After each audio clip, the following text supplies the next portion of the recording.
तो वो कौन सा एरिया था भाई, वहाँ पर ऑक्सीजन लेवल ख़त्म था, लेकिन भूख लग रही थी हमारे साथियों को, तो भाई हम तो बल बनाएंगे। लेकिन ले कैसे पहुँचे हैं, बस वो जो सिसु से लेके ले तक का जो रास्ता था ना, वो हमें जिंदगी भर याद रहेगा। टीम ही हमारी इतनी सशक्त है कि कुछ भी जो बोलो क्या बनाना है, मैगी तो घोल के मैगी। तो ये इस तरह का था भाई, बजट ओनली 50,000 रुपये। हम इस बोलेरो नियो के साथ माइनस में भी वहाँ पे टेम्परेचर था, पेंगोंग लेक पे माइनस में, हमने बर्फ़ में चलाई है इसको, ठीक है, कहीं भी कोई स्किट नहीं हुआ। मैं सोच रहा हूँ रूफटॉप टेंट लगवा लूँ, ठीक है, या फिर इसमें किचन सेटअप करा लूँ, इन दोनों में से एक चीज़ तो होगी। और इस बार अभिनव कह रहा है कि मैं नहीं जाऊँगा ट्रिप पे, तो क्या लगता है, इसको लेके जाना चाहिए कि नहीं लेके जाना चाहिए ये। So hey guys, welcome back to my channel. एक बार फिर से स्वागत है आपका बहुत बहुत हमारे इस चैनल पर। और आज हमारे साथ है मिस्टर अभिनव। हाय करो। हाय। हमारे साथ मिस्टर अभिनव है। आप सब जानते होंगे कि ये लद्दाख ट्रिप में हमारे साथ थे, और आज हम थोड़ा बाहर की तरफ आए थे, बिजनेस मीटिंग ही बोल सकते हैं। श्रीलंका से कुछ बायर्स आए हुए थे मेरे साथ यहाँ पर, उनका फैक्ट्री विजिट था आज, तो वहाँ पर हम आए थे। और ये है सांगानेर, आपको बता दूं, जयपुर में सांगानेर स्टेडियम। तो हम लोग क्या सोच रहे थे ना कि विंटर स्पीति करें। मेन मुद्दा यही है कि विंटर स्पीति करें कि नहीं करें। प्लानिंग चल रही है लंबी। लद्दाख ट्रिप की जो हमारी प्लानिंग थी ना, वो हुई थी एक शाम में, जैसे कि बातें हो रही हैं। क्यों अभिनव, अपना जो स्पीति का प्लान तो अपन कर रहे हैं, पिछले 1 महीने से चल रहा है। उसमें भी आधे लोग हाँ बोल रहे हैं कि चलना है, आधे लोग मना कर रहे हैं कि नहीं जाना है। बस वजह ये है कि यार वहाँ पर जो हालत होगी ना, वो झेलने लायक नहीं रहेगी। सरवाइव कर पाए या नहीं कर पाए। हाँ, लद्दाख ट्रिप जो हमारी हुई थी ना, तो लद्दाख ट्रिप में भाई जैसे कि शाम को ऑफिस में बैठे थे, बैठे बैठे बोल दिया कि यार चलेंगे लद्दाख। मतलब वो हमारे एक्सप्लोर द अनसीन जो वो लोग देख रहे थे, उसका देखते रहते हैं हम तो। उनका हमारे जो भाई साहब हैं जो ड्राइव कर रहे थे लद्दाख ट्रिप में, बेहतरीन ड्राइव जिन्होंने की, ब्लैक कैप में आप सब जानते होंगे। तो वो एक्सप्लोर द अनसीन हमारे विकास दयाल भाई को पूरा देखते हैं, फॉलो करते हैं पूरा। तो क्या हुआ कि अचानक देख रहे थे और वो बोले यार चलेंगे लद्दाख। सारी टीम बोली चलो भाई। अब ये होता है ना, जब दोस्तों में क्या होता है कि प्लान की हाँ तो कर देते हैं, लेकिन जैसे जैसे वो टाइम पीरियड ये सोचते हैं ना कि हाँ चलेंगे, अगले वीक चलेंगे, लेकिन तो अगले वीक तक सारे या आधे जो टीम मेंबर है ना हट लेते हैं, आधे तो। लेकिन हमने क्या किया भाई, कल नहीं होना चाहिए, मतलब परसों नहीं होना चाहिए, कल सुबह निकलेंगे। रातों रात, मतलब शाम को प्लान हुआ, निकले, सब कुछ क्लोज करके और सीधा शॉपिंग करी। जैसी भी हुई, कोई प्लानिंग नहीं थी कि वहां पर सर्दी होगी, बर्फ होगी, है ना, ऐसा कुछ भी नहीं था। और मतलब कंबल वगैरह, मतलब जैसे भी जिसको जो हाथ आया ना जिसको भी जो हाथ आया वो उठा के चल पड़ा। किसी तरह की कोई प्लानिंग नहीं थी। तो हम भाई उसी हिसाब से निकल लिए थे। लेकिन अब स्पीति में हम पूरा प्लान करके जा रहे हैं भाई कि वहाँ पर क्या किस तरह की कंडीशंस रहेगा, वेदर कंडीशंस कैसे सरवाइव करेंगे। तो मिस्टर अभिनव, क्या आप प्लान सोच रहे हैं? वहाँ के लिए तो कुछ पूरा प्लान करके जाना पड़ेगा, क्योंकि अभी स्नोफॉल वहाँ पे ज़्यादा है। स्नोफॉल ज़्यादा है? हाँ। तो अभी तो भाई विंटर स्पीति का मतलब तो यही है कि विंटर में तो विंटर ही होगा, हाँ, है ना। मतलब अब फाइनल तो हो चुका है हमारा, जाएंगे तो सही, लेकिन कैसे जाएंगे ये अभी फाइनल नहीं हुआ है। क्या तो अभी प्लान कर रहे हैं कि इस पे रूफटॉप टेंट लगा लें। और कितनी गाड़ियाँ जाएंगी और हाँ, कौन सी जाएंगी, कितनी गाड़ियाँ जाएंगी ये भी अभी प्लान नहीं हुआ है। लेकिन ये प्लान है कि एक गाड़ी तो नहीं जाएगी। जाना है अभी, कहीं पे भी जाओ लेकिन जाएंगे। हाँ, तो प्लानिंग यही चल रही है कि गाड़ी एक तो जाएगी नहीं, एक से ज़्यादा जाएंगी। और उसमें ये हो रहा है कि गाड़ी में किचन सेटअप करवाएं या रूफटॉप सेटअप करवाएं, या किस तरह का टेंट नया परचेज करें, है ना। वहाँ के लिए जो हमारे कपड़े रहेंगे वो पूरा डिफरेंट है यहाँ से। लद्दाख में तो हम ऐसे ही चले गए, जो नॉर्मल जैकेट होते हैं ना वो लेके। तो वहाँ पे तो कुछ तैयारियाँ नहीं करी थी, और वो तो विंटर नहीं था ना भाई, वो तो समर था। जैसे तैसे झेल लिया हम लोगों ने, लेकिन अब हमें पूरी तैयारियाँ करनी पड़ेंगी। और प्लानिंग ज़रूर हो चुकी है, निकलेंगे ज़रूर दिसंबर में या जनवरी में या हो सके भाई नवंबर में। कोई हमारा फिक्स नहीं है, निकल कभी भी सकते हैं। तो भाई और वीडियो के बीच में आपको बता दूं, काफ़ी सारे भाइयों के कमेंट आते हैं ना, तो वही पढ़ के दिल खुश हो जाता है। एक भाई का कमेंट आया था कल ही, भैया बाल कटवा लो। तो भाई बाल कटवा लेंगे और दाढ़ी भी सेट करवा लेंगे। अब आप ये और बता दो कि दाढ़ी छोटी करवानी है कि साफ करवा दूं। काफ़ी कमेंट आते हैं कि बालों के लिए बहुत कमेंट आते हैं, भैया दाढ़ी हल्की करवा लो, आपके सब्सक्राइबर बढ़ जाएंगे। करवा लेंगे। मैं तो देखो ऐसे ही रहता हूँ, गाड़ी भी ऐसे गंदी रहती है, मैं भी ऐसे गंदा ही रहता हूँ। तो आपकी टीम गंदी नहीं रहती है। टीम तो भाई देखो, ऐसे देखो हमारी टीम, देख रहे हो हैं? जैसे अभी ये अंबानी जी के साथ अभी जाने वाले हैं सीधे अपन के प्राइवेट जेट में, हैं? तैयारियां ये ऐसे रहते हैं। और हम तो देखो ऐसे ही हैं जी, सीधे साधे। सेल लग चुकी है। सेल लग चुकी है क्या? Winter sale. यहाँ से विंटर स्पीति की शॉपिंग शायद हमें यहीं से करनी पड़े। ब्लैंकेट है यहीं पे, यही दे सकेगी। एक भाई के कमेंट भी आया हुआ था कि भैया ये आपके पास फॉक्सफायर का इसके अंदर क्या क्या फीचर्स हैं, तो मैं उसका एक सेपरेट वीडियो में बनाऊंगा। इस फॉक्सफायर में जो स्पेसिफिकेशन से जो फीचर है उसका सेपरेट वीडियो में बना दूंगा। और एक लेह लद्दाख की पूरी ट्रिप कैसी रही, अरे यार टीम के साथ एक बनाएंगे कि कितना हमारा खर्चा आया और क्या क्या हुआ, वो अभी बता देते हैं। चलो अभी बता दो। चलो लेह लद्दाख का यार मतलब क्या है ना, वो तगड़ा वो ट्रेंड में है। लेह लद्दाख की हमारी जो ट्रिप है ना, ट्रेंड में चल रही है अभी भी। उस पर काफ़ी व्यूज आए जा रहे हैं, कमेंट्स भी आ रहे हैं कि आपका लेह लद्दाख का जो ट्रिप है बड़ा अच्छा लग रहा है। देख के कमेंट्स आते हैं ना, तो और भी हमें भी अच्छा लगता है और हम भी दोबारा देखते हैं उसको। मतलब मैं मेरे इस आईडी से नहीं देखता हूँ, दूसरी आईडी से हमारे उस पर जाके देखते हैं ना व्यू को, बड़ा मज़ा आता है। हमें लगता है कि वाह हम फिर से घूम रहे हैं। मतलब खुद के लोग खुद ही देखते रहते हैं। तो उसमें जो पूरी बजट ट्रिप थी, ये आपको और बता देता हूँ। हम लोग गए थे पाँच लोग हम गए थे और हमारा जो ट्रिप था 7 दिन का था। 8वें दिन वापस 8वें दिन या 7वें दिन? 8वें दिन घर पे आ गए थे। अच्छा 8वें दिन हम घर पे आ गए थे। कैंपिंग का पूरा कैंपिंग ही हमारी थी 100 पूरी कैंपिंग करी थी। कहीं होटल तो अपन ने लिया ही नहीं ना? नहीं, कोई भी होटल नहीं लिया। कोई भी होटल नहीं लिया। खाना हमने जरूर एक दो, भाई खाना तो खा ही सकते हैं ना कभी, कोई मील हमने बाहर से लिया था। 3 टाइम हमने बाहर खाया था, वो भी थोड़ा जल्दी चलने के लिए। 3 टाइम? हाँ। 3 टाइम कब का? 2 मॉर्निंग का ब्रेकफास्ट, एक लास्ट वाले दिन जब हम कंटिन्यूसली आए थे लेह से जयपुर, उस टाइम पे। ओके, तो ठीक है। अपन ने हाँ खाना अपन ने खुद ही बना, जो नाश्ता ब्रेकफास्ट जो भी हम बना रहे थे ना, वो खुद ही हमने सारा चावल का कट्टे, आटा वगैरह सब हम लेके गए थे कैंपिंग के अकॉर्डिंग। तो सब कुछ हमने खुद बनाया और खाया, मज़ा भी बहुत आया, है ना। तो अब मैं आपको बता रहा हूँ कि कॉस्टिंग क्या है। जो इसका जो तेल था ना, तेल कितना लगा होगा इसमें? डीजल लगभग 25,000 रुपये का डीजल प्लस टोल था इसमें 7 दिन में। और हम कहाँ गए थे?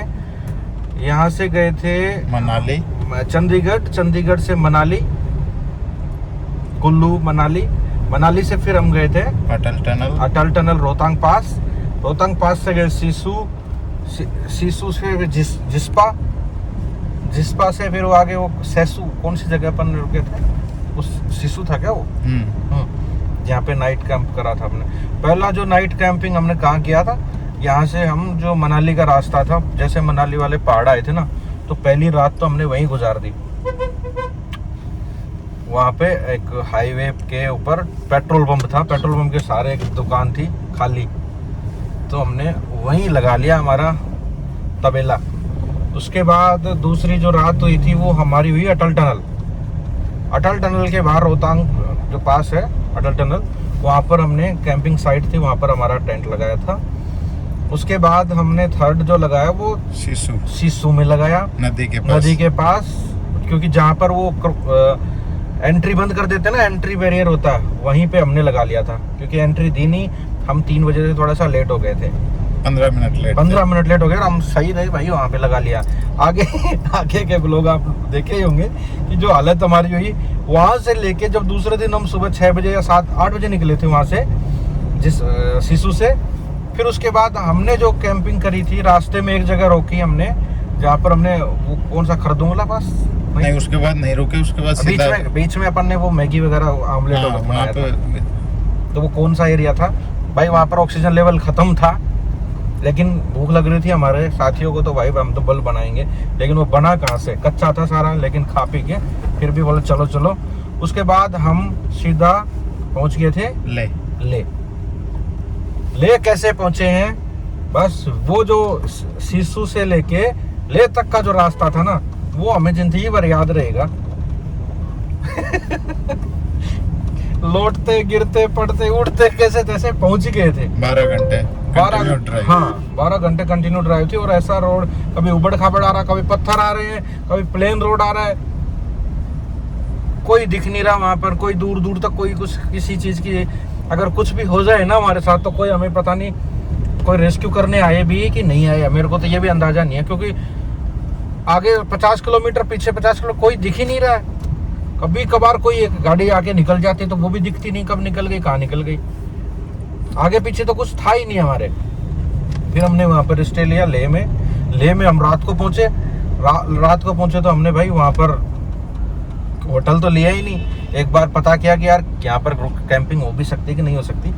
फिर हमने वहाँ पर ले में एक जगह किसी के घर में जाके हमने खटखटाया। वो घर एक्चुअली हमने सोचा कि ये होटल है, लेकिन वहाँ के जो घर है ना वो ऐसे शानदार होटल जैसे, तो हमने खटखटा दिया। और किस्मत से क्या, उस जो बंदा था, वो जो उसका ओनर था, उसकी कैंपिंग साइट्स भी थी, तो लेकिन वो बंद थी, कहीं दूर थी।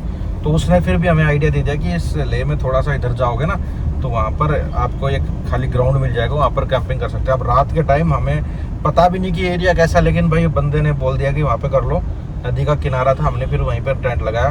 3 दिन तक हमने, शायद 2 दिन वहीं पर टेंट लगाया। फिर हम भाई वहाँ से निकल के दूसरे दिन पेंगोंग लेक, अगले दिन ले सिटी हमने एक्सप्लोर करने के बाद, उसके नेक्स्ट डे हमने पेंगोंग लेक के निकले। पेंगोंग लेक पहुँचने के बाद, पेंगोंग लेक का रास्ता बहुत गंदा, बस वो नीले पानी की झील देखने के लिए गए थे, वो देख दाख के तो वापस आ गए। खड़ा भी नहीं रहा जा सकता, इतनी भयंकर ठंडी हवाएं चल रही थी, इतनी भयंकर, पूरे तरफ चारों तरफ बर्फीले पहाड़ और वो ठंडी ठंडी हवाएं चीर रही थी पूरे शरीर को, और वहाँ पे टेंट लगने की पोजीशन ही नहीं थी। तो हम वहाँ से तुरंत वापस आ गए। फिर हमारे जो ले में जो हमने टेंट लगा रखा था ना, वहीं पे आके फिर से रात को टेंट लगा लिया। खाना इसके बीच में हमने शायद बाहर खाया था 1-2 बार, ठीक है। फिर हम वहाँ से ले से दूसरे दिन हम निकल गए जम्मू कश्मीर होते हुए। इस बार उधर से नहीं आए मनाली के रास्ते, इस बार हम जम्मू कश्मीर होते हुए कश्मीर एक बार रात को स्टॉपेज लिए, फिर नॉन स्टॉप हम जयपुर आ गए। कश्मीर में रुके नहीं, 1 घंटे ही रुके थे। 1 घंटे के लिए बीच में थोड़ा एक्सप्लोर किया था, थोड़ा बहुत। उसके बाद हम सीधा जयपुर आ गए। और इसमें जो कॉस्टिंग आई हमारी 25,000 रुपये लगभग, इसमें तेल और डीजल और वो आपका टोल है ना, और उसके अलावा 15,000 रुपये के आसपास, 15 नहीं यार, 20 से 25,000 रुपये का आपका जो हमारा एक्स्ट्रा जो खर्चा हो गया खाना पीने का, है ना, खाना पीना। टोटल 50,000 के अप्रोक्स, टोटल 50,000 के अंदर, जिसमें गाड़ी का मेंटेनेंस भी हमने निकाल लिया। और पर हेड 10,000, वो भी हमने बहुत खींचतान करके 10,000 अगर हिसाब से भी लगाया जाए ना, कि तो 8,000 या 9,000 के आसपास हमारा पर हेड जो खर्चा आया था। भाई इतना सस्ता हमने कर लिया, हमें तो अंदाजा भी नहीं था कि इतना सस्ता हो जाएगा। मतलब अपने आप ही होता गया कि, क्योंकि जैसा हमारा मन कर रहा था कि हमें अभी ये खाना है, तो हमने टेंट लगाया और वहीं पे खुद ही बना लिया। बाकी ऐसा भी नहीं, हमने बाहर भी खाया था, पराठे वगैरह, पता नहीं मोमोज वगैरह, वहाँ पे कई तरह के वो खाए थे। ऐसा नहीं है कि हमने खाया नहीं, बाहर भी होटल में भी खाया था, और हमने खुद भी बना के खाया था। जो खुद बना के खा रहे थे, तो वो तो कैंपिंग का मजा कुछ और ही था। टीम ही हमारी इतनी सशक्त है कि कुछ भी जो बोलो क्या बनाना है, मैगी, तो घोल के मैगी, चलो ठीक है खाओ, चाहे कैसी भी बने, अब हमारी टीम ने बनाया, खाना पड़ेगा। कॉफी के नाम से उसमें चीनी, बर्फ, मीठा पानी, चारों तरफ बर्फ, और वो बनाते हैं। हाँ, चारों तरफ बर्फ, और वो जो कॉफी गर्मा गर्म जैसे उबलती हुई दिखेगी, और जैसे ग्लास में डाली, और ग्लास से लेके हमारे यहाँ तक आए ना, होठों तक, तब तक वो ठंडा।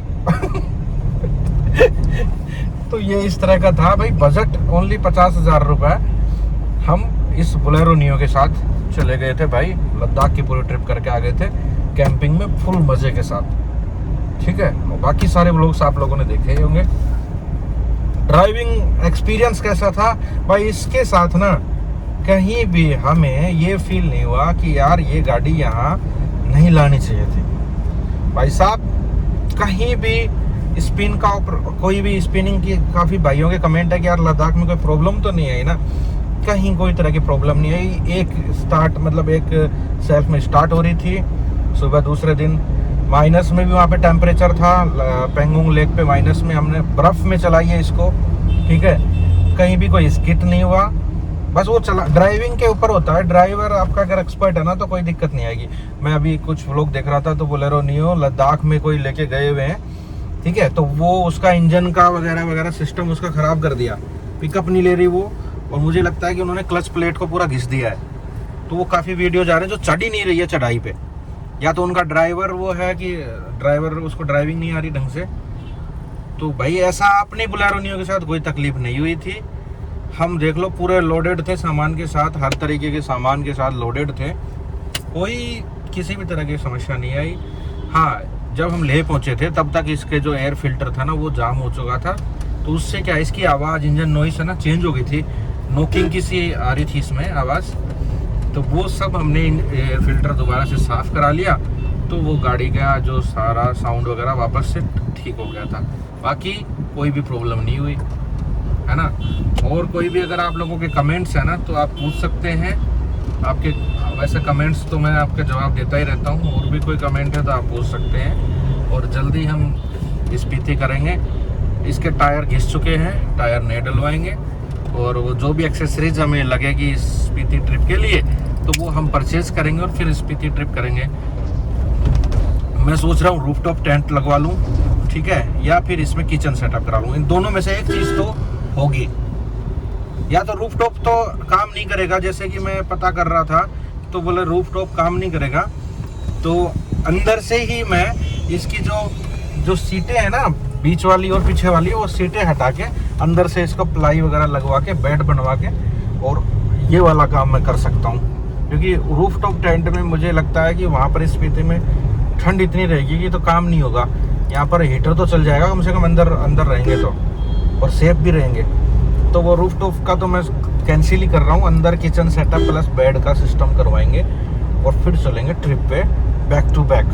मज़ा आएगा दोस्तों, बने रहिए हमारे इस चैनल में और चैनल को सब्सक्राइब कर दीजिए, शेयर कर दीजिए। आप लोग ऐसे ही अच्छे अच्छे कमेंट करते रहें, आपके कमेंट्स के जवाब मैं ज़रूर देता रहूँगा। हाँ, बहुत लंबा हो गया हमारा ये वीडियो। बोर हो रहे हो तो भाई माफ़ी चाहेंगे, क्यों भाई अभिनव? बिल्कुल। हाँ, और इस बार अभिनव कह रहा है कि मैं नहीं जाऊंगा ट्रिप पे। तो क्या लगता है, इसको लेके जाना चाहिए कि नहीं लेके जाना चाहिए? ये ज़रूर कमेंट में रिप्लाई करना कि इस इंसान को आपने सारे व्लॉग देखे थे तो उस व्लॉग्स में ये है, हर व्लॉग में ज़्यादातर है ही है। तो आपको लगता क्या है, लद्दाख ट्रिप में भी ये था, अहम रोल रहा है, तो आने वाली स्पीति ट्रिप में इसको रहना चाहिए हमारे साथ या नहीं, इसका आप ज़रूर कमेंट में बताएं। और मैं इस व्लॉग को, ये वीडियो को यही एंड करता हूँ। आने वाले और भी वीडियोस में मैं आपको नए नए जो भी आपके कमेंट्स हैं, जो आप पूछना चाह रहे हैं गाड़ी के बारे में, उसके मैं जवाब देता रहूँगा। और लास्ट में बता देता हूँ, गाड़ी बहुत सही है। जो अभी जर्किंग की प्रॉब्लम है वो कुछ हद तक ठीक हो चुकी है, कभी कभी जर्किंग करती है। और सर्विस कॉस्ट वगैरह सारी आपको मैंने बता ही रखा है गाड़ी के बारे में। स्पिनिंग वगैरह गाड़ी बिल्कुल नहीं कर रही थी। और अब इस वीडियो को एंड करते हैं, ठीक है। अगर वीडियो अच्छा लगा हो तो लाइक करो, शेयर करो, चैनल को सब्सक्राइब कर लो, अच्छे अच्छे कमेंट कर दो। थैंक यू, बाय बाय, जय हिंद।